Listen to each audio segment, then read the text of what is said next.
We don't want our students collapsing into an external locus of control. We don't want them looking at the world outside and going, oh, there's nothing I can do, why bother trying?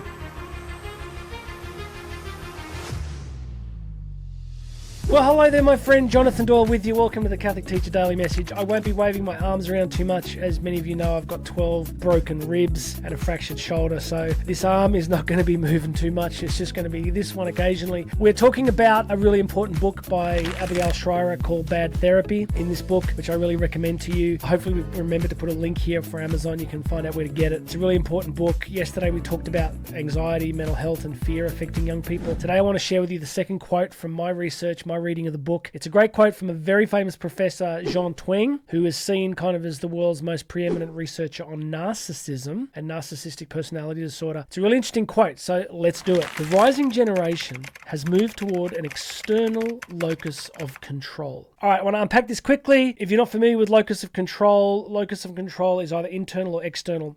It's a psychological construct. It basically argues that you are either predisposed to believe that the world has all these forces external to you, external locus of control, that are affecting your life and there's not much you can do about it. So it's the government, it's politics, it's other people, it's your family, it's hereditary, whatever. You explain negative circumstances in your life as having an external locus of control, and it's disempowering because there's not much you can do about it. If you have an internal locus of control, you believe that you actually can affect reality and you can do things to create change. So I'm sure at different times we all go back and forward between them, but obviously we want to have a predominant internal locus of control. What Professor Jean Twenge is telling us here is that this fearful generation of young people that we're seeing where anxiety levels are so high, part of it is because they see the world as this scary place where there are forces that are so strong and powerful, there's nothing they can do about them. So it might be home ownership. Like, there's a lot of stuff in our media here in Australia at the moment around home ownership and people thinking they can never buy a home and it's impossible. Well, you know what? It's really hard and it's unfair and the system is utterly rigged and corrupt and economically diabolical, but some people are doing it. So theoretically, with an internal locus of control, you would have the idea that I don't care how hard this is, I know it's unfair, but I'll find a way, right? That's an internal locus of control. External locus of control is there's nothing I can do, I'm going to have to rent forever and it's going to be awful. So what I say in the podcast version, which is below here, I go into much more detail, is the Christian proposition reminds the Christian that there is an incredible internal battle taking place within the Christian life. It's the moral battle within ourselves, right? It's the fact that Christ gives us the power to be what we say in Latin, particeps creatoris, which is co-creators. That we get, because we have free will and we're free moral agents, we get to choose things, we get to make decisions about reality, and we can change our life. And in the Catholic proposition, we do this through the exercise of virtue, right? Through living virtuously, through the help of prayer, scripture, sacraments, we change ourselves and we change our experience of reality by becoming who Christ called us to be. I offer you this because we don't want our students collapsing into an external locus of control.